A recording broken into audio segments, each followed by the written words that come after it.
오늘은 정말 기쁜 날입니다. 정말로 기쁜 날입니다.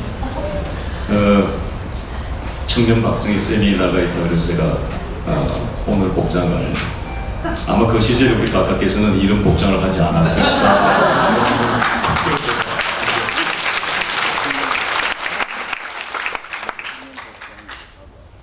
박정희 대통령 각하 탄신 100주년 기념해서 청년들의 손에 의해서 국회에서 그것도 헌정기념관에서 오늘 세미나를 한다는 것은 매우 뜻깊은 일이고 의미 있는 일이고 영광된 일입니다.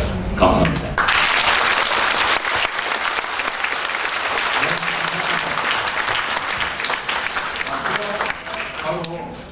토론회를 시작하도록 하겠습니다.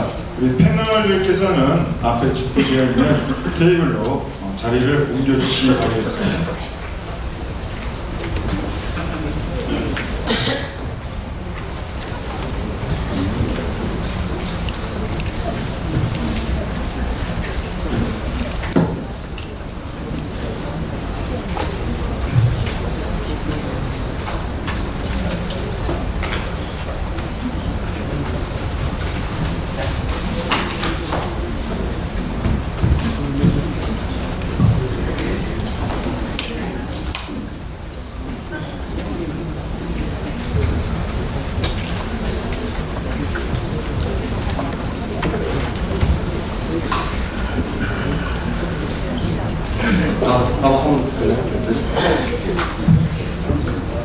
예.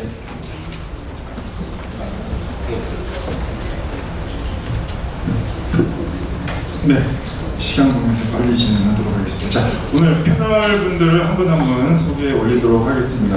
발제를 맡으신 변희재 최고위원님이십니다. 박수.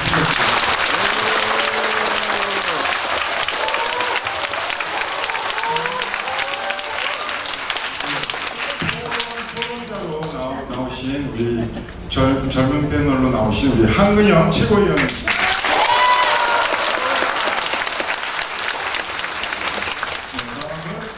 또 젊은 패널로 나오신 우리 최재민 부대변인입니다.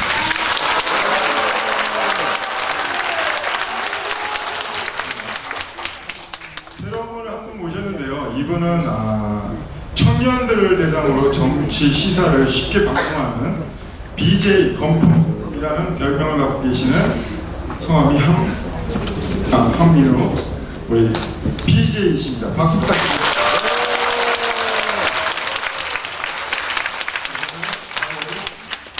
토론회를 시작하도록 하겠습니다. 첫 번째 발제를 해주실 우리 변희재 최고위원님의 발제가 있으시겠습니다.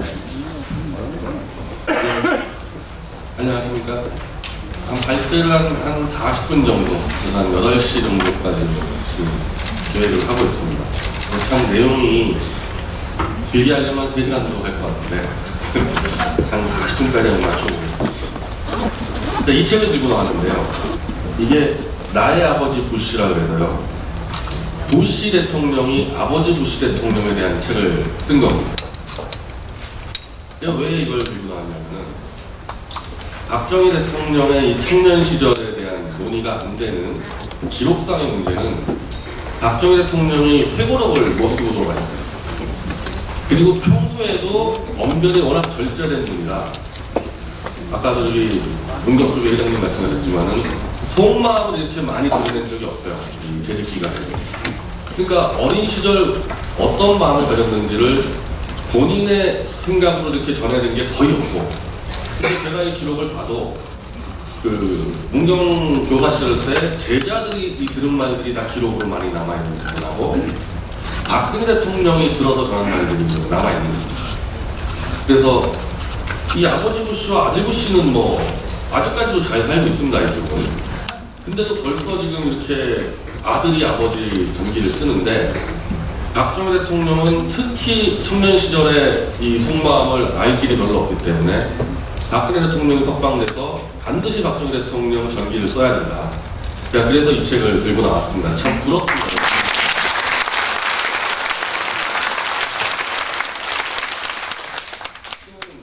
기록상의 문제와 별개로 저도 박정희 기념재단에 유석춘 씨와 함께 정치비를 같이 했습니다. 그때 정말 이런 분인 줄 몰랐는데 근데 그때를 기억해도 박정희 기념재단에서 청년 박정희를 기획을 한 적이 없는 정도가 아니라 제가 볼 때 그 재단에서 이걸 논의해본 적이 없어요. 어떤 얘기. 그럼 꼭 기록성의 문제는 아니라는 거죠. 그러면 이승만 대통령은 어떠냐? 이승만 대통령 관련해서는 청년 이승만 많이 다룹니다.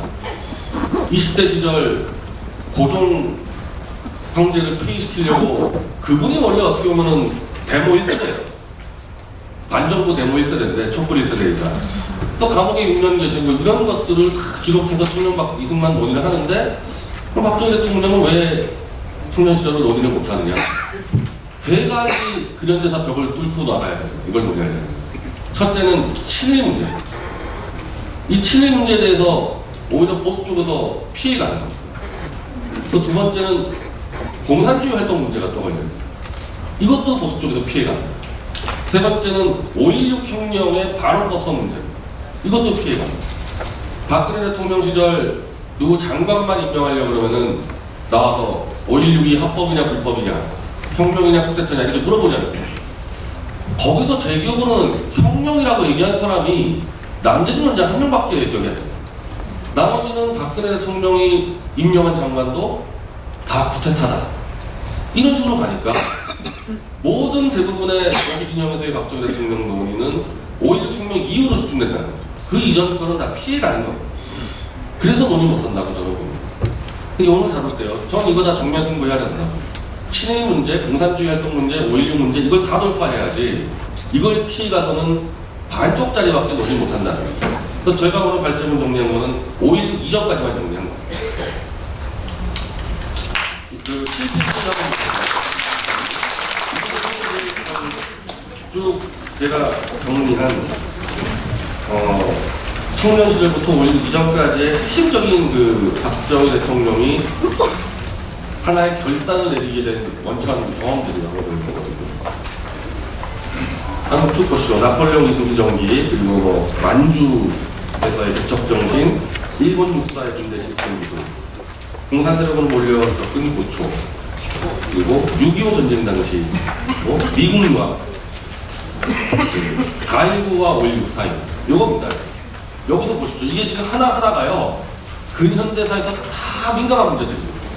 다 민감한 문제들이죠. 이걸 어떻게 다루겠냐면 이제 이거를 하나하나 쭉 풀어나가겠습니다. 원래 제가 PT를 준비하려다가 얘도 이게 편하게 읽을 수 있는 걸 해가지고 그냥 텍스트 원도로 다 붙였습니다. 자, 제가 첫 페이지에 이 박성현 씨 있죠? 백모 박성현이 제가 볼 땐 자기 부친의 삶을 일으켜서 던진 이 글이어가지고 제가 이걸 인용을 많이 하는데 이거 현재 이 EBS나 대한민국 역사 교과서에서 현실적으로 벌어지는 일입니다. 학생들한테 질문을 던지는 거예요. 너희들 일제시대 때 태어났으면 어떻게 살았겠니? 독립운동가, 친일파, 소시민 셋 중에 하나의 선택을 강요하고 있다는 겁니다. 지금까지도 그렇습니다. 지금까지도 교육 현장에서. 근데 그 일제시대의 삶이 얼마나 복잡했는지 한 개인이 난 친일파 할래, 독립운동할래, 그냥 살래 이렇게 결정할 수 있었던 시대가 아니라는 거죠. 그거 이제 박성현 육필이 제가 볼 때는 본인 부친 박천호 씨라고 조선대학교 창립자고 아주 큰 인물이죠. 그분 삶을 이렇게 해가지고 다 섞여 있는 거예요. 어떤 때는 친일했다가, 어떤 때는 독립운동했다가, 어떤 때는 소심이 있다가 8인간이 버텨갔던 경험이 다 섞여 있는 거예요.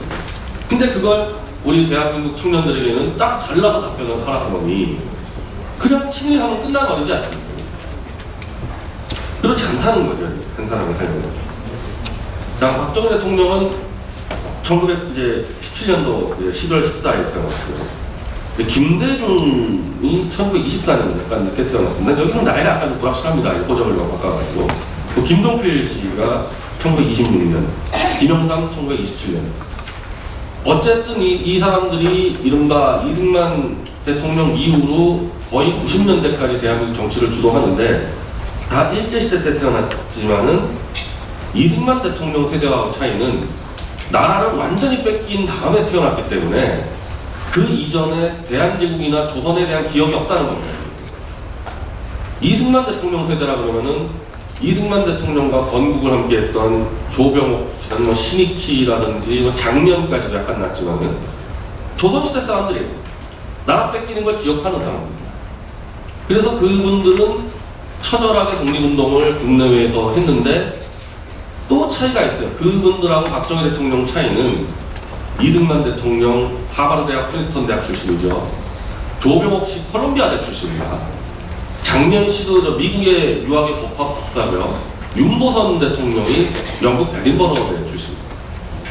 꽤 돈 많은 지주 양반의 자제들로서 해외 선진 문물을 보고 독립운동을 한 사람입니다. 이분들은. 그러니까 이 시대에 독립운동하려면요, 그런 대로 국제적 정보가 좀 있었어야 되니까 상류층해야 되지 않겠습니까? 이 조선시대 때 태어난 것과 별개로 좀 살아냈단 말입니다. 이걸 좀 하려면. 실제로 그분들이 독립운동을 이끌고 건국을 한 거 아닙니까? 근데 박정희 대통령은 가나나 소장농에, 그것도 시골에 독립운동에 관련 정보를 들을 수가 없어요. 밥 먹기 바쁜데 무슨 독립운동입니까? 물론 박정희 대통령의 큰형인 박상희 씨는 사회주의 계열의 민족운동을 했었죠. 아주 독특한 경우도 일반적으로 가난한 사람들의 집안에 똑똑한 청년들은 내가 뭘 하고 싶냐, 지금 우리도 그러잖아요. 너 커서 뭐 되고 싶냐 물어보잖아요. 그럼 뭐 과학자 될래요, 변호사 될래요, 그럴 거 아닙니까? 이 시대도 똑같았단 말이에요. 박정희 대통령 어렸을 때 이순신 전기는 다 익힙니다. 일제시대 때 우리 가정이 이순신 전기는 다 익혀요. 그럼 이순신 전기 읽고 그 뒤에 나폴레옹 전기도 읽는데 일단 책을 읽는 게 군인입니다. 그리고 경험하는 게 초등학교 시절 때 보는 게 일본 순사가 가장 셌겠죠. 그 시대에. 근데 일본 순사를 일본 군인이 때려잡는 걸 봅니다. 아, 군인이 제일 세구나. 책 읽는 것도 군인, 보는 것도 군인. 그냥 군인이 되겠다고 생각을 하는 거죠. 그 당시에 다른 직업이 뭐 있었겠어요. 가난한 농부의 아들로서 지금처럼 직업이 뭐 다양하지도 않고 일찌감치 군인의 꿈을 꾸게 되는 겁니다. 약간 늦게 태어난 김대중 대통령 같은 경우도 똑같습니다. 거기도 가난한 집안의 아들이에요. 근데 거기는 정치가 가꿈이 됐어요. 일본 신문을 보면서, 일본 정계를 보면서 일본 정치인이 되겠다. 그게 꿈인데 이상하게 김대중 대통령 대해서는 친일파라 얘기 안 하잖아요. 정치 어디서 합니까? 그 당시에 정치가 되려면 일본 정치라든지 아니면은 일본 총통 밑에가 정치해야 될 거 아니에요. 저는 그것도 별로 욕할 거 없다고 보는 겁니다. 그냥 정보가 없는, 우리가 일제에게 어떻게 나라 뺏겼는지 정보가 별로 없는 가난한 집안의 똑똑한 사람들은 정치인 하겠다, 관료 하겠다, 군인 하겠다 그랬다는 거죠. 이걸 가지고 친일자태로 깨면 안 된다는 거예요. 자, 그런데 이제 박정희 대통령이 좀 재밌는 거는 대구 서강대학교 입학하면 굉장히 똑똑했을 겁니다. 그 대구 그 당시에 서강대학이라는 거는 그 학비하고 당연제 해주고 취업이 보장되니까. 요즘 뭐 젊은 친구들 취업 안 된다 그러는데 일제시대 때 뭐 취업 잘 됐겠어요. 그때는 직업이 없었을 시대인데 아예 기업이 없었잖아요. 그래서 대구 서강대학교에 입학을 해서 했는데 이상하게 성적이 거의 바닥이에요. 5학년 때는 70명 69등 했어요. 완전히 꼴등했어요. 사실 그러니까 이런 거를 좀 물어보고 싶다는 거죠. 아니 왜 그 똑똑한 분이 왜 꼴등을 했냐. 왜냐하면 나중에 만주 군관학교 갔을 때는 전체 수석을 합니다. 그리고 일본 육사 갔을 때도 전체 중에서 3위를 한 정도거든요. 이런 사람이 왜 꼴등을 했는지 이걸 좀 물어보는 수밖에 없단 말이에요. 근데 대충 다 추측만 하는 건데 뭐 이거는 제가 글만 적어놓고 왔습니다. 그리고 가서 이제 문경 국립보통학교에 교사로 이제 부임하게 되는데 거기서도 뭐 여러 가지 그런 거 나올 때 월급 받으면은 그냥 가난한 학생들 다 나눠주고 뭐 먹을 거 사주고 그래가지고 늘 돈이 없었다. 그리고 이제 이런 말들을 다 이제 제자들이 하는 얘기들이 기록에 남는 거예요. 나라의 힘이 강해서 온 세계를 얻는다. 주권을 찾으려면 인격을 닦고 실력을 쌓아 나가야 된다. 이제 교사 시절에 이런 말을 했다는 것이 이제 제자들 통해서 전해지는 거예요. 그때 본인이 한 얘기들은 별로 없는데. 근데 결국 교사 생활 아까 3년이라고 하셨는데 제가 찾은 기록에는 의무적으로 5년을 공부하도록 돼 있다고 해가지고 제가 5년이라고 했었는데요. 실제로 3년 했을 수도 있을 것 같아요. 만주 군관학교로 바로 입학을 해야 되겠다. 군인의 꿈을 실현하기 위해서. 그래서 교사를 그만두고 만주 군관학교로 전격적으로 입학하는데 이미 교사 생활을 했기 때문에 다른 이 젊은이들보다 나이가 한참 많잖아요. 그 나이 많은 우리가 지금 군대에 가더라도 나이 많아서 군대 가면은 한참 뭐 어린 그 상병들한테 뭐 해가지고 굉장히 힘든데 이 시대에 그냥 호련히 그냥 사표 쓰고 만주 군관학교로 들어가 버립니다. 이게 좀 말로는 쉬운데 쉽지 않았을 거예요. 결단하는데 집안이 또 안 말렸겠습니까? 이게 한 25살 때 그 정도인데 이미 이 시기 때 자기 인생을 도박을 해버린 거죠. 근데 여기 갈 때 이제 바로 그 천황 폐하에 대한 무슨 뭐 충성서양 이 문제가 지금 이제 이 입학 과정에서 걸렸는데 이건 논란이 많기 때문에 여기서 그냥 넘어가겠습니다. 이건 뭐 진위 문제가 하도 복잡하게 엮여 있어가지고. 근데 저는 개인적으로 지금 여기서 나온 이건 이제 조갑재 대표 글을 인용한 건데 그 당시 나이가 초과돼가지고 충성명사가 없었으면 뭐 입학할 수 없었다 뭐 그런 얘기들이 있는데 저는 이 당시 박정희 대통령 25살 때 군인 되기 위해서 설사 그 서약을 했다고라도 이거 가지고 친일 문제 잡으면 안 된다고. 이 청년들이 자기 꿈을 실현해 가는데 그때 무슨 정말 강력히 내가 독립투사되겠다 그런 게 아니었을 때는 그걸로 문제 삼으면 안 된다고 했잖아요. 그럼 만주라는 데는 그때 어떤 곳이었냐? 만주 군관학교 자체가 일본이 만주를 경영하기 위해서 만주 군을 만들기 위해서 만든 전문학교니까 굉장한 엘리트 교육을 시켰고요. 만주 군관학교와 쌍으로 만들었던 게 만주 건국학교입니다. 만주 건국학교는 정치인과 행정관료를 키우는 학교고 만주 군관학교는 군인을 키우는 학교인데 김대중 씨도 만주 건국학교에 입학와서 다 써놨어요. 정치인 하려고. 그러다가 태평양 전쟁이 터져가지고 입학 못했거든요. 그러니까 그 당시에 가난한 학생들은 만주 군관학교나 만주 건국학교로 가려고 했다는 거죠. 일본 유학도 못 가니까. 일본 유학은 돈이 많이 들어가지 않습니까? 그러니까 만주로 가는 겁니다, 이 젊은 학생들. 그래서 만주 군관학교에 가는 사람들이 나중에 대한민국에 와서 정말 한국군을 근대화시킨다 주역들 다 출신들 겁니다. 정일권 씨부터 와가지고 이한림 씨 다 만주 군관학교 출신들이에요. 그리고 만주라는 데 자체가 일본이 이 근대화 이 시스템을 한창 만들던 때였고 거기에 만주인, 중국인, 심지어 러시아인 한마디로 아시아의 각 민족들의 네트워크 아니에요. 지금은 뭐 글로벌 네트워크라면 미국이라고 얘기하지만은 그 당시는 미국은 정말 돈 많은 집안 한 명만 갈 때고 만주에서 한판 붙는 겁니다. 이게 그 당시 만주가 글로벌이었거든요. 저는 이 만주에서의 박정희 대통령이 어떤 생각인지 참 기록이 별로 없는데 이한림 씨 이제 박정희 대통령하고 라이벌이었었죠. 5.16 때는 라이벌이었는데 만주 군관학교에서는 1년 선배가 가는데 바로 만주에서 자기는 큰 뜻을 품었다. 그 강화한 만주 벌판에서 그 다양한 인종들과 부딪히면서 저는 그게 충분히 가능했을 거라고 봅니다. 이게 나중에 박정희 대통령이 5.16 이후에 펼쳤던 거의 대부분의 경제정책은 글로벌적 세계관이 없이는 안 되는 정책들이었거든요. 그거 어디서 얻었겠냐는 거예요. 젊었을 때 만주 가서 충분히 그런 인식을 깨쳤겠죠. 그러면서 이제 이 일제가 이제 폐망을 해서 이 박정희 대통령이 돌아오는데 이 다시 한국으로 1년 늦게 돌아옵니다.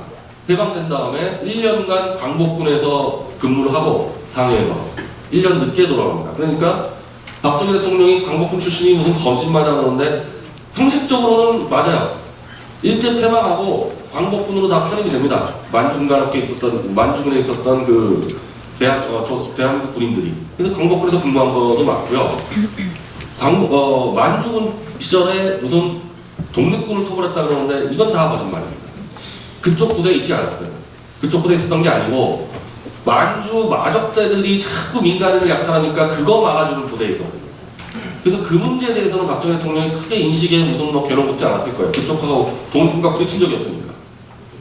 또 광복군에 있다가 1년 늦게 이제 조국으로 돌아오는데 이제 돌아와서 친형 박상희라는데 이 기자 출신이에요.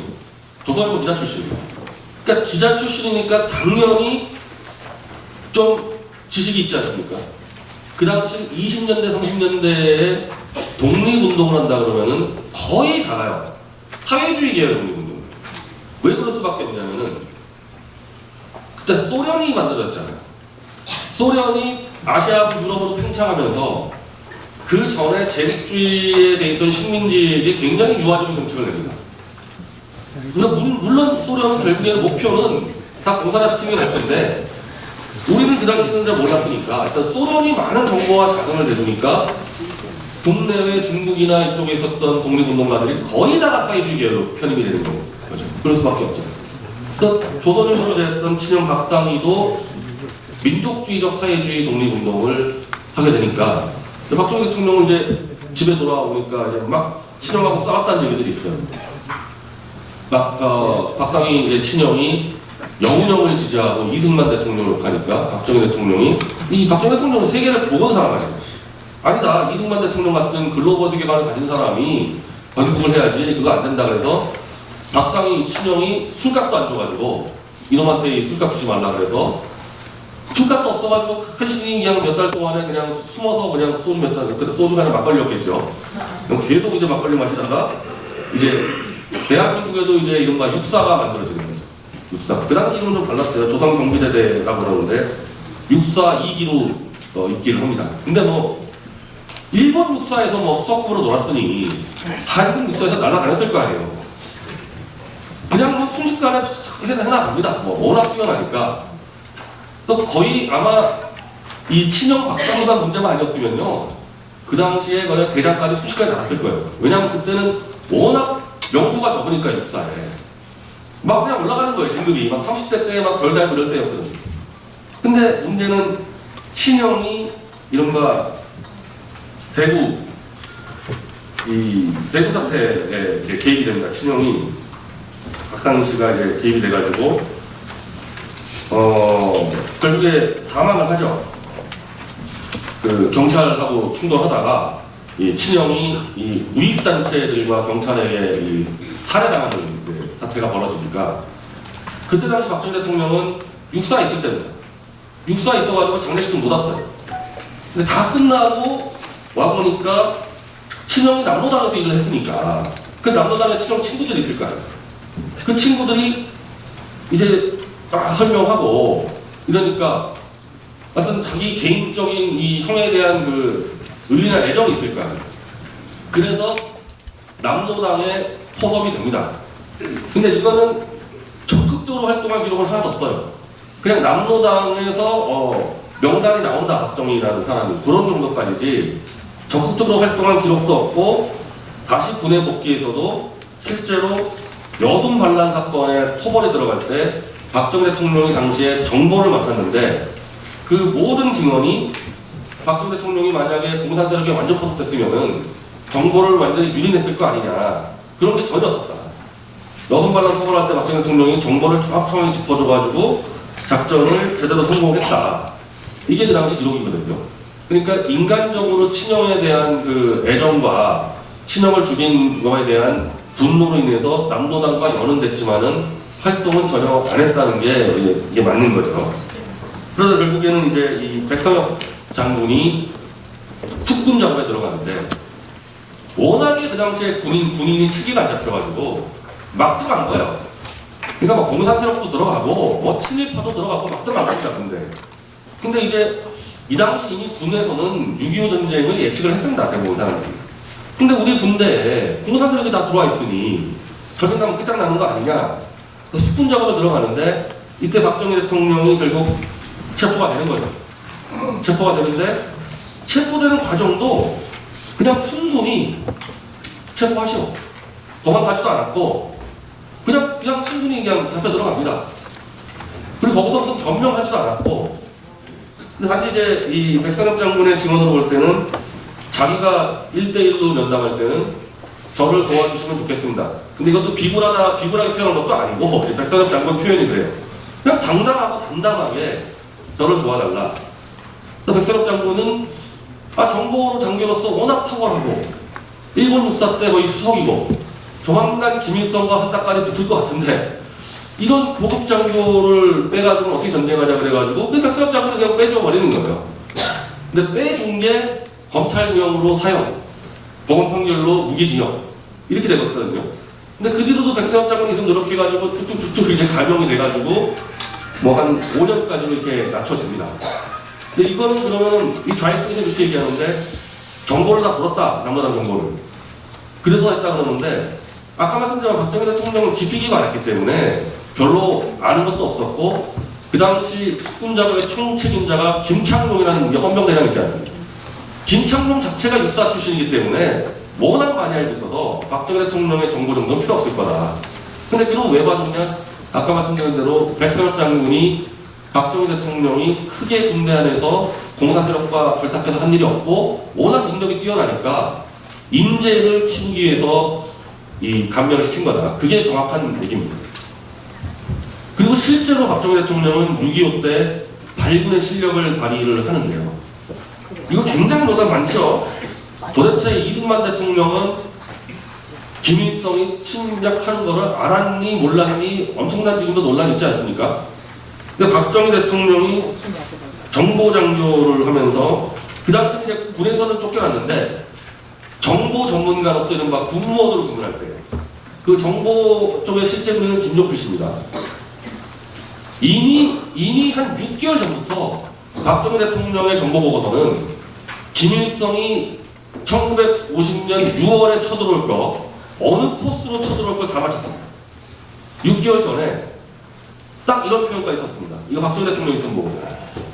원래는 김일성이가 3월에 들어올 텐데 중국에 있는 팔로군이 이 합류하는데 3개월 더 걸리기 때문에 분명히 6월일 거다. 그리고 춘천과 의정부 이 라인으로 들어옵니다. 완전히 똑같이 맞춘 겁니다. 박정희 대통령. 근데 이 보고서가 다 묵살됐습니다. 올릴 때마다. 근데 박정희 대통령은 이제 불만을 갖게 되는 거예요. 이거 뭐 하는 거냐. 이렇게 정확한 정보를 계속 묵살할 수가 있냐. 그래서 기존 체제에 대한 심각한 불만을 갖게 되는데 6.25 때부터. 근데 실제로 이건 그렇진 않아요. 이승만 대통령 다 알고 있었습니다. 김일성 쳐들어올 거 다 알고 있었고 근데 국민들에게 그걸 제대로 알릴 수가 없었던 게 김일성이 쳐들어오면은 완전히 무너진다는 거를 국민들에게 알릴 수가 없잖아요. 그래서 계속 미국에다가 장면 씨가 주미대사였고 조병옥 씨가 이제 콜롬비아 대출식 영어를 잘하니까 계속 보내가지고 탱크 안 주면은 다 무너진다고 계속 요청을 한 거예요, 중국 쪽에다가. 근데 국민들에게는 그걸 알리지 못했을 뿐이지 대비를 했는데 미국 쪽이 오히려 소련의 첩보전에 당해가지고 이걸 못 도와준 거예요. 이승만 대통령이 뭐 몰라서 당한 건 절대 아니에요. 근데 박정희 대통령 입장에서는 이승만 대통령에 대한 불만이 생기는 거예요. 정확한 정보로도 이제 안 받아들여지니까. 그래서 나중에 아주 일기에 적어놓은 게 있습니다. 임진왜란 때랑 똑같았다, 6.25 때는. 임진왜란 때도 그렇게 대비를 못해가지고 당하더니 어떻게 또 당하냐, 6.25 때. 이게 본인의 일기에 적어놓은 게 하나 있습니다.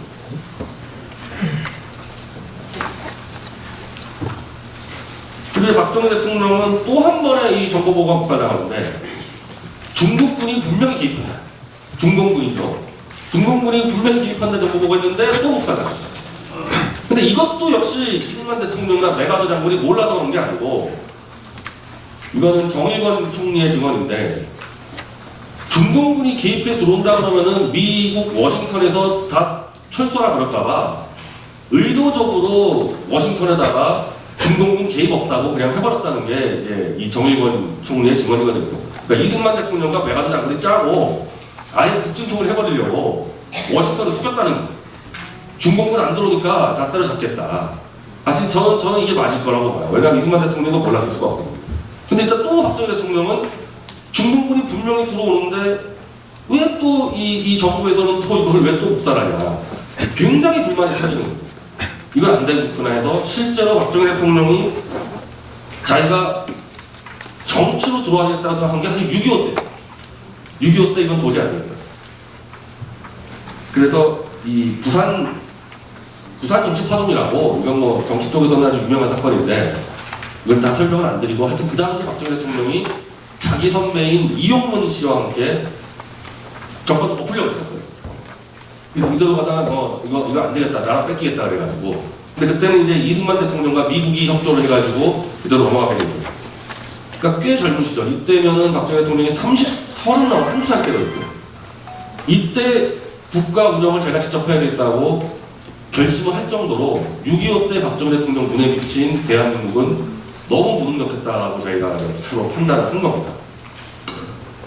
이제 그러면서 6.25 전쟁이 끝나고 28쪽으로 넘어가는데요. 6.25 전쟁이 끝나면서 어쨌든 6.25 때 매우 활약을 했으니까 정보장교로 다 복권이 돼서 이제 승승장구합니다. 초고속 승진을 달리는데 이 박정희 대통령의 병과가 포병이에요. 지금은 뭐 워낙 병과가 많은데 사실 이 당시만 해도 병과라는 게 대한민국에 탱크가 없었으니 무슨 뭐 기갑병이 있습니까? 그러니까 보병 아니고 포병이죠, 뭐 따지면. 근데 이 포병이라는 게 이 나폴레옹 시절 때부터 이제 주목을 받은 병과인데 과학기술이잖아요, 포병은. 예전에 무슨 보병이라 그러면 몸으로 때우는 건데 최초의 과학기술이 결합된 이 병과가 포병이니까 수학이 굉장히 중요하고 그러니까 박정희 대통령은 과학기술을 이때부터 제대로 배웠다는 거예요. 포병 역할을 하면서. 나중에 실제로 뭐 포항제철 건설할 때라든지 경부고속도로 건설할 때 본인이 지시만 내리지 않고 현장 가가지고 막 다 총괄질 해버리잖아요. 그러니까 과학기술에 대한 지식이 있었으니까 가능한 거거든요. 그리고 이 당시에 일본 육사에서 포병병과를 배운 사람 정도의 과학기술을 아는 사람이 또 얼마나 있겠습니까? 이 당시에. 그러니까 사실 과학기술 전문가라고 봐야 되는 거죠. 그래서 나중에 케네디 대통령 만났을 때, 바로 포드 대통령 만났을 때 카이스트 만들어달라고 그냥 해버린 거 아닙니까? 카이스트 만들어달라고. 그러니까 이게 다 과학기술을 알고 있었기 때문에 가능한 거거든요. 젊었을 때 이미 알고 있었던 거예요. 그리고 미국 유학을 가게 되는데 한 6개월 정도 간 걸로 되어 있습니다. 이제 이것도 이승만 대통령의 공이죠. 이거 군대 이래 가지고 안 되겠다 싶어가지고 대거 군인들을 미국 유학으로 보내서 그 당시 전체 한 10년간 유학간 명수가 군인을 제외한 유학간 명수가 9,000명이면요. 군인만 9,000명을 갔으니까 군인 빼고 9,000명 가고요. 군인만 9,000명 갔으니 군인을 완전히 그냥 미국식으로 다 교육을 시켜버린 거죠. 이승만 대통령이 이거 미국하고 단판 줘가지고 보냈는데 박정희 대통령은 또 신기한 게 이 당시에 미국에 유학 갔다 온 이 군인들은 얼마나 떠벌렸겠어요. 아 미국 가니까 뭐 고침 풀리고 얼마나 떠벌렸겠습니까? 그래서 김종필 씨도 많이 떠벌렸는데 박정희 대통령은 한마디도 한 적이 없어요. 미국 유학 시절에. 내가 미국 가서 뭘 배웠다는 얘기를 한 적이 하나도 없습니다. 근데 나중에 이제 미국 방문할 때 이런 거 보면은 자존심이 있었던 것 같아요. 미국이 지금 저렇게 잘 살지만은 우리도 할 수 있다. 미국 가서 뭐 호들갑 떨어서 나 자동차 받네, 비행기 받네 이런 얘기 안 떠는 겁니다. 근데 다른 간 사람들은 다 떠벌리고 다녔었어요. 그래서 이런 일화도 있는데 미국에 때 이제 아마 포드 대통령 때 미국을 방문했을 때 미국이 그 당시에 뭐 인공위성 시험을 성공해가지고 막 난리 날 때 박 대통령 참모가 보고했을 거 아닙니까? 아 미국이 지금 인공위성 성공했습니다 그러니까 남의 나라 성공해가지고 왜 보고하냐? 그러니까 그 정도로 자존심이 있는 거예요. 미국하고 붙었을 때도 우리도 미국만큼 할 수 있다라고 자신 있으니까 안 떠벌렸다고 저는 보는 거예요. 그러니까 이런 걸 사실은 박근혜 대통령이 들은 게 있을 거 아닙니까? 저는 이런 걸 좀 기록을 해줬으면 좋겠어요. 그래서 여기에 이거는 좌익 교수들도 인정을 하는데 그 당시 그러면 50년대 대한민국 최고 엘리트 집단은 누구냐? 군이라는 거죠. 미국으로부터 가장 많은 유학을 가서 그리고 미국이 가장 신경 쓴 게 군대 아니었겠어요. 또 김일성이 쳐들어오니까. 그러니까 가장 뛰어난 집단이 될 수밖에 없었다는 겁니다. 50년대. 그럼 그 눈으로 볼 때 정부 관료라든지 정치는 말할 것도 없고요. 정치는 사람으로 보였겠습니까? 지금 우리도 뭐 국회에 사람으로 안 보이잖아요. 이 첨단 이 교육으로 무장된 군 엘리트들이 정치는 사람으로 바뀌었어요. 이거 박태준 씨 증언인데 그 당시 관료들은 어떤 관료들이에요? 일본에서 배운 관료들 아닙니까? 만년필로 쓰고 있을 때 군은 전부 다 타자기 쓰고 있었는데 이게 도대체 뭐하는 이 정부냐. 그래서 군이 국가 운영을 맡는 것은 사실상 시간 문제였다는 거예요. 너무 격차가 많이 벌어진 거예요. 군과 일반 기업이나 관료에 대해서. 자, 그래서 이런 건 32페이지 보시면요. 자, 4.19가 나기 한 4개월 전에 미국의 콜론 보고서가 나오는데요.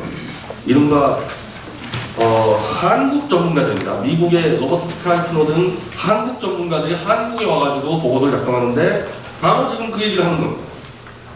한국의 정치가 너무 형편없어서 군 엘리트들이 언제든지 엎어버릴 가능성이 높다. 이게 미국의 콜론 보고서가 나온 겁니다. 그리고 이 콜론 보고서가 다시 한국으로 들어와요. 그래서 이게 4.3개에 실립니다. 그러니까 군 엘리트들이 안 그래도 그러고 싶은데 미국에 있는 그 전문가들이 한국 군인들이 엎어버릴 수 있다는 보고서가 공개가 되니까 이제는 진짜 엎어버리자 이렇게 될 거 아니에요. 5.16이 박정희 대통령 혼자 한 게 아닙니다. 박 대통령보다 한 5, 6년 밑에 있는 그 사람들이 더 했어요. 더 했어요. 어떻게 보면 박정희 대통령은 나중에 합류해가지고 총괄지휘했지. 그러니까 한마디로 김종필 세대. 박 대통령이 2기고 김종필 씨 8기 아닙니까? 6.4, 8기 이 아들이 움직인 거예요. 이 사람들이 콜론 보고서 보고 한번 해보자 해가지고 자신감을 얻게 되는 거예요.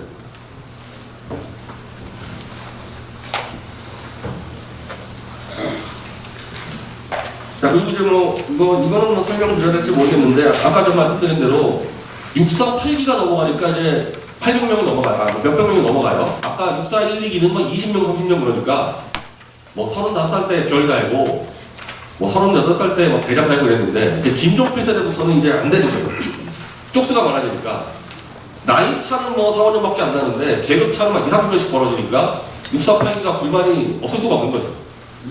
그리고 아까 말씀드린 대로 대부분 6.4,8기를 다 미국 유학파들이고 군 위를 못 찾는 거예요. 군 6.4, 1기, 2기 뭐 하는 애들이냐 이거예요. 그래서 군 내에서도 이제 계급 갈등이 시작되는 거죠.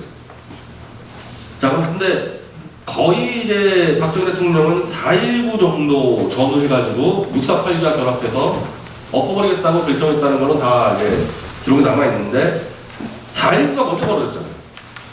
4.19. 근데 그래서 콜론 보고서 나오는데 어차피 기존 정치권은 이제 감당이 안 되는 상황이니까 30, 40대 군이 엎어버리냐 20대 학생이 엎어버리냐 요것만 남았다는 거였거든요. 20대 학생이 먼저 엎어버린 거예요. 4.19. 그래서 뭐 박정희 대통령이 뭐 땅을 치고 한탄했다 그러는데 전혀 그렇지 않고요. 4.19 때 부산에 있었는데 4.19를 지원해줍니다. 지원해줘요. 그러니까 4.19 지지지 않아요. 박정희 대통령. 자, 실제로 4.19 같은 경우를 지지를 하면서 4.19 이후에 또 문제가 되잖아요. 4.19 막 직후에 끝난 게 아니고 이제 동네방네 다 뛰어나가지고 막 덮어버리자 할 때 박정희 대통령이 직접 거리에 나가가지고 대한민국 만산창을 부르고 시위대들과 함께 다니면서 안정을 시켜버린 거예요. 그러니까 보통 이 쉽게 얘기하면 깡이 있는 분이 아니죠. 그때는 이미 4.19가 성공하면서 이제 완전히 다 정부군이 머리 다 없자고 막 나오는데 그 군중 한가운데 들어간 겁니다. 한가운데 들어서 같이 만세 한창 부르면서 군중을 끌고 다니면서 안정을 시키는 겁니다. 저는 이 모습 볼 때마다, 이 장면 볼 때마다 광우병 볼 때 있죠. 저는 이명박 대통령이 그런 식으로 했어야 된다고 보여요. 동네 뒷산 가서 아침에서 부는 게 아니라 그냥 군중 같이 밀고 들어가 버렸어요. 그때는. 38대 2. 4.19를 가지고 박정희 대통령은 사실은 굉장히 큰 기대를 걸었었는데 4.19 이후에 이건 뭐 완전히 지금의 촛불하고는 비교도 안 되는 겁니다. 매일 데모, 매일 전국적으로 데모가 나서 데모하지 말라는 데모가 벌어진 거예요. 이런 사태가 벌어진 거예요. 그리고 지금 김무성이나 뭐 박정희 꿈꾸는 지금 이원집 정제 하지 않습니까? 이때 이제 4.19 이후에 이원집 정제가 되니까 대통령하고 총리하고 계속 싸워. 윤무선 대통령하고 장관 총리하고 막 싸우고 이원집 정제는 이제 내각은 이제 내각제가 되니까 국회에서 나눠먹잖아요. 국방부 장관이 1년에 3번 바뀌고 내무부 장관이 3번 바뀌고 계속 나눠먹으니까 그러니 뭐가 되겠어요 이게? 아무것도 안 되지 않습니까? 이게 완전히 이제 완전 나라가 망해가는 겁니다. 저 지금 제가 볼 때 지금하고 비슷해요. 그때가 지금 그리고 그때도 김일성이 계속 이제 야 이제 나라 망한다 애들 쳐들어가자 준비를 하고 지금 김정은이 핵폭탄 쏘고 있는데 대통령은 지금 김정은하고 손잡고 있고 국회는 내각제 개헌하려고 그러고 그때랑 똑같단 말입니다. 지금 상황이. 제가 나라 망해간다는 얘기가 그냥 쉽게 하는 얘기가 아니에요. 이렇게 되니까 군 엘리트가 이제 4.19로 하니까 이제 우리는 이제 군대 복귀하겠다 그러다가 야 이거 안 된다 이거 큰일 났다 해가지고 막 모입니다. 군대 내에서. 이 군대에서 걱정했던 것은 데모를 걱정했다기보다는 김일성이 쳐들어오겠다 이거. 김일성이 바보가 아닌데 이때 쳐들어오면 끝장난다는 거죠. 국방부 장관이 뭐 3개월 만에 바뀌는데 무슨 전쟁 준비하겠어요. 그리고 이때부터는 좌경 데모 세력이 나온다. 4.19 때마다 안 나왔었는데 똑같이 전대협 때와 똑같이 80년대 전대협 사업과 똑같이 가자 북으로 오라 남으로 해가지고 막 북한 넘어가겠다고 설치는 거예요. 서울대 학생들이. 이걸 보고 이제 군대 30대 군 엘리트들이 이제 충격을 받고 김종필 씨가 중심이 돼가지고 이제 또 준비를 합니다. 그래서. 근데 박정희 대통령은 이때 뭐 하고 있었냐? 박정희 대통령은 이제 장성이니까 이 밑에 애들하고 한명판을 짠 게 아니고 윗대가리 물어달라고 이제 한번 붙는 거예요. 자기 선배들한테. 괜히 너희들 이제 이른바 송효찬 이제 국군참모총장이죠. 당신들 윗선배들이 부정선거에 개입해가지고 지금 군기강 다 무너지고 그리고 군 자재 이런 것들 다 빼돌려가지고 장교들 다 굶어 죽고 뭐 사병들 배가 고파가지고 타령하고 당신들 다 물어라 이래서 한 방 붙어버리는 거예요. 그래서 박정희 대통령은 계속 좌천됩니다. 광주로 좌천됐다가 대구로 광주로 먼저 좌천이 돼요. 제일 먼저. 다 빼버리고 김종필 씨는 계속 붙겠다고 설치니까 결국 쫓겨납니다. 김종필과 한 8명 정도가 군에서 쫓겨나고 박정희 대통령도 좌천된 정도가 아니라 이제 얘 놔뒀다가는 군대 이거 다 죽겠다 있었는데 그래가지고 쫓아내려고 다 결정을 했어요. 이제 완전히 쫓아냈다 군에서 내보려고. 그러니까 결국에는 5.16을 안 할 수가 없었던 상황이죠. 쫓아내고 끝내는 게 아니라 그 시대 같은 경우는요. 덮어 씌워가지고 사형도 시킨다 그냥. 쫓아내고 끝내는 게 아니죠. 쫓아내면 집에 가면 편하게 쉬겠다 그게 아니란 말이죠. 실제로 이 당시 군내에서는 박정희 대통령이 아까 말씀드린 대로 남북한 동력이 있잖아요. 이걸 가지고 누명을 씌워가지고 사형시키겠다는 작업까지 들어갔을 거예요. 그러니까 목숨이 걸려있는 상황이었던 거예요. 우리가 계속 5.16 때에서 얘기하면요. 이거 쿠데타니까 뭐 군사 동원해서 권력 잡아 찍는 게 아니고 5.16을 버리기 전에 이미 사형을 당할 뻔한 거예요. 안 벌렸으면 100% 사용 당했어요. 5.16 안 했으면. 김정은 씨 쫓겨난 상태예요. 그래서 5.16을 이제 시도를 하는데 이걸 아주 치밀하게 막 쿠데타를 정말 치밀하게 판짜서 한 게 전혀 아니에요. 돈이요. 한국 돈으로 한 몇십 명 장교들 모아가지고 한국 돈으로 그 당시 지금 가치로 1억 원 정도 가요. 1억 원 가죠. 군사 총동원한 게 3,200명. 그러니까 사단 한두 경 중에 숨어서 진압당하는 거고 가장 중요했던 미국과 협조를 해야 될 거 아닙니까? 쿠데타 걸리려면은 미국하고 접촉할 기록이 하나도 없어요. 그냥 한 겁니다. 별 계산 안 하고. 근데 확신이 있었겠죠. 본인은. 뭐 어떤 확신이 있었겠어요? 일단 군에서 군 젊은 엘리트들이 지지할 거다 자기를. 돈으로 매수하지 않아도 충분히 자기를 지지할 거다 하나 있었을 거고 국민들이 자기를 지지할 거다. 왜? 그 당시 뭐 도저히 이거 국가가 아니었으니까. 그래서 그냥 목숨 걸고 밀고 간 거고 결국에는 이 5.16 문제가 헌법상의 문제로 지금 계속 그러니까 계속 그때 박근혜 대통령도 결국 2012년 대선 때 사과하고 그러지 않았습니까? 이걸? 근데 저는 냉정하게 봤을 때 5.16이 불법 쿠데타냐 아니라는 가장 중요한 근거가 결국 윤보선 대통령이 승인을 했단 말이에요. 국가 최고 통치자 윤보선 대통령이 승인을 하는데 그럼 윤보선 대통령이 협박을 받았냐? 전혀 그렇지 않아요. 윤보선 대통령이 어떤 사람인데 협박한다고 무슨 합니까? 일제하고 평생 독립운동하고 막판에 이승만 대통령하고 협박 묻는 사람인데 윤보선 대통령은 아주 강력한 반공주의자예요. 강력한 반공주의자예요. 이승만 대통령보다 더해요. 근데 이 사람이 대통령 때 보니까 이제는 국내 시위가 4.19 때하고 달리 지금으로 얘기하면 종북이 나타나는 거예요. 그때부터. 그리고 자기가 대통령이니까 보이잖아요. 김일성의 움직임이. 그래서 쿠데타를 나기를 오히려 기다렸다는 게 정설이잖아요. 그래서 박정희 대통령하고 군장성들이 찾아가니까 1000마리가 올 것이 왔구나 이 말이 이제 유명한 말 한 거 아닙니까? 그래서 이제 박정희 대통령한테 지금 당장 승인하면은 바로 내가 협박받았다는 얘기 나오니까 가 있어라 내가 알아서 할게. 그리고 5.16 뒤에 한 2주일 뒤에 승인을 하는 겁니다. 그 뒤로 협박했다는 증거가 하나도 없어요. 전혀 없어. 그리고 대통령이 그리고 박 대통령이 이 당시 최고위원회 의장을 할 때 윤보선 대통령이 그대로 대통령직에 있었습니다. 헌정이 유지된 거예요. 그러다 나중에 이제 쌓아가지고 물러나고 그럼 만약에 이게 불법 쿠데타면요 윤보선 대통령과 박정희 당시 최고위 의장이 싸웠으면요 잡아들였어야지 윤보선 대통령. 안 잡아들였습니다. 안 잡아들이고 결국 다시 헌정으로 이제 4년 중임제 대통령제로 개헌한 다음에 결국 윤보선 대통령과 박정희 대통령이 선거를 붙지 않습니다. 불법 쿠데타가 그 전의 집권자와 같이 통치하고 선거로 겨룬 쿠데타가 하나도 없어요. 한번 찾아보십시오. 남미고 어디고 그런 사례가 없습니다. 이거는 불법 쿠데타라 볼 수가 없어요. 근데 저는 5.16 문제에 대해서 우리가 박정희 대통령을 얘기한다면요 이런 식으로 붙여야 돼요. 불법이긴 하지만은 뭐 결과적으로는 산업화의 성공에서 인정을 받아 그렇게 가면 안 된다. 그렇게 해가지고는요 우리가 청년들에게 5.16을 가르칠 수가 없어요. 그럼 불법을 가르칩니까 청년들에게? 이거 불법 아니라고 얘기해야 돼요. 그거 정당한 거고 당연히 이건 박정희 대통령 같은 도전 정신 있는 젊은이였으면 해야 되는 거다. 이렇게 가르쳐야 될 거 아닙니까? 자 그러면서 박정희 대통령이 이거 5.16을 성공하고 혁명 공약을 발표하는데요. 이거 45페이지에 쭉 있습니다. 이거 다 직접 쓴 겁니다. 이거. 그냥 나온 게 아니에요. 반공을 국시의 제일.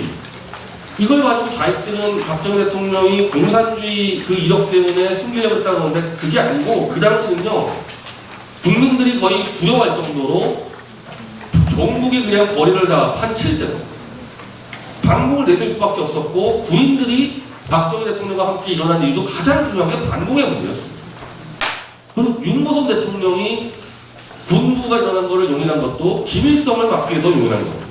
그때는 지금은 좀 달라요. 절박함이 지금하고 훨씬 달라요. 자, 그리고 뭐 부패, 부학일소 쭉쭉 나오죠. 1, 4, 5, 6. 아니 저는 이 5.16 혁명사업을 왜 우리 젊은이들에게 가르치면 안 됩니까? 이런 거 가르쳐야죠. 이거 다 틀린 말이 하나도 없어요. 이거. 그리고 양심적인 정치인들에게 언제든지 정권을 이양하고 본연의 임무로 복귀할 준비를 갖춘다. 아니 그래서 선거를 붙었지 않습니까? 쿠데타 한 다음에 선거를 붙는 데가 어딨어요? 그 선거로 정말 아슬아슬하게 이겼습니다. 아슬아슬하게. 그냥 쉽게 이긴 게 아니에요.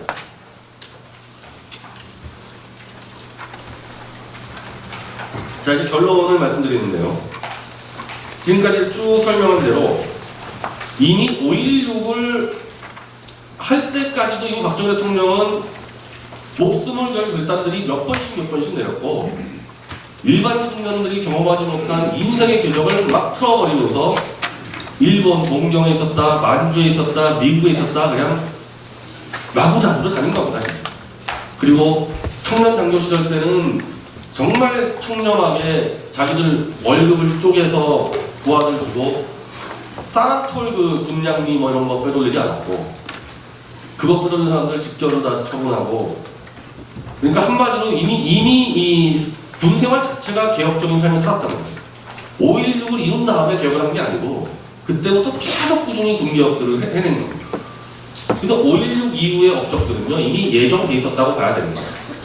박정희 대통령의 산업화 근대화 업적의 상징적인 것이 경부고속도로 아닙니다. 지금 이 젊은 애들 볼 때는 아니 고속도로 하나 깐 게 뭐가 대단하냐 그럴 거 아니에요. 근데 그때 당시에 인식이라는 게 일단 고속도로를 깔려면요 이게 48회 정리하는데 고속도로가 왜 필요한지 알아야지 깔 거 아니에요. 고속도로라는 거를 안 거는 독일 갔을 때 아우토바를 보고 알았어요. 근데 아우토바 갔다고 까는 게 아니고 그 당시 대한민국에서 고속도로가 왜 필요한지를 인식을 할 수 있었어야 되는데 그렇게 하려면요 수출 무역 국가로 전환시켰어야 되는 겁니다. 고속도로가 필요하려면요 수출 무역 국가가 돼야지 이른바 부산항을 통해서 미국, 일본 물자가 들어오고 그렇게 될 거 아니에요 수출할 때? 실제로 이승만 정부하고 박정희 대통령 때하고 경정치에서 가장 큰 차이는 작년 때까지도 수입하는 것을 대체하는 데 급한 데 비해서 박정희 대통령은 무조건 수출로 밀어붙였단 말이죠. 그러니까 수출로 밀어붙이려다 보니까 당연히 고속도로가 필요한 거예요. 그러니까 이게 경제관이 글로벌화 돼야지 고속도로를 한다는 생각을 할 거 아니에요. 그냥 우리가 편하니까 깔자 이거 아니잖아요. 근데 두 번째는 고속도로를 실제 설계할 정도의 과학기술을 본인이 익히고 있었다. 그래서 그 당시 관료들이요, 고속도로 만든다 그랬을 때 무슨 야당만 반대한 게 아니에요. 청와대도 다 반대했어요, 청와대도. 그 청와대 안에서 그 당시에 고속도로 아는 사람도 없었고, 그럼 누구한테 맡기냐는 거예요, 고속도로를. 본인이 직접 설계를 하고, 그 당시 한국에서 처음으로 고속도로 깔아본, 태국 가서 깔아본 그 정정 회장하고 둘이 같이 그렸습니다. 같이 그린 거예요. 청와대에서 뭐 이거 기록 나오는데요. 그 당시 건설부, 그 당시 건설부에서 계속 방해했습니다. 도와주는 게 아니라 계속 방해하고 다녔어요. 끝까지. 그러니까 결국에는 이건 박정희 대통령이 총괄지휘하고 정정 회장이 야전지휘하면서 둘이 만든 거거든요. 근데 과학기술을 알고 있었기 때문에 가능한 거죠. 그 세 번째인데요. 고속도로 안 깔았어도요, 정권 유지하는데 아무 문제 없었습니다. 근데 고속도로 깐다 그러니까 거의 국회 전체가 다 반대하고 날지 않았습니까? 뭐 그때 뭐 가서 그냥 다 들어놓고 했잖아요. 그리고 고속도로를 성공한다는 아무 보장이 없잖아요. 해봤어야죠. 해봤어야지 알잖아요. 그냥 가만히 있으면은 그냥 대통령이 유지하는데, 만약에 고속도로 하다가 기술적으로 실패했으면 저거 지금 날아가는 거거든요. 정권 날아가는 거거든요. 이런 거는 평소 젊었을 때부터 계속 목숨 건 혁명들을 한 사람이니까 이게 하는 거지. 그래서 지금에 있는 정치권에서 누가 정권 잡아들고 하겠습니까? 그냥 월급 타먹고 그냥 공기업 사장에 앉혀놓고 있지. 그러니까 항상 박정희 대통령은 정권을 넘겨줄 각오하고 일들을 벌였다는 거예요. 이거 말고도 그 포철도 마찬가지입니다. 포철도 그거 다 정권 내놓은 각오하고 들어간 거고, 중화학법 그것도 막 정권 다 내놓은 각오하고 들어간 거거든요. 이런 거는 지금 정치권에서 거의 불가능하죠. 그래서 제가 정리한 게, 아직 박정희 대통령은 청년 시절부터 심지어 유신 때까지 한 번도 온실에 안주한 적이 없다. 유신을 했다면요. 자, 유신을 만약에 영구 집권 목표로 했다면요. 유신 해놓고 가만히 있으면 되는 거 아니야, 아무것도 안 하고. 근데 유신을 하고 거의 그 당시 대한민국 GDP 전체를 때려 넣어가지고 중화학공업을 유국한 겁니다. 그리고 실제로 어떻게 보면 박정희 대통령이 유신 정권이 무너졌는데 중화학공업에 대한 엄청난 투자가 성과가 나기 전이다 보니까 경제가 상당히 어려졌거든요. 물론 여러 가지 있지만은. 그래서 끝났지만은 그 성과는 전두환 정권 때 100% 만기하게 됩니다. 전두환 정권 때 막 성장률 13%, 14% 나온 거 전부 다 박정희 대통령이 투자해놓은 중화학공업들 다 발전해 나온 거예요. 그러니까 본인 말씀대로 목숨 던지고 키워놓고 본인은 돌아가시고 국가가 혜택을 받은 겁니다. 유신 때.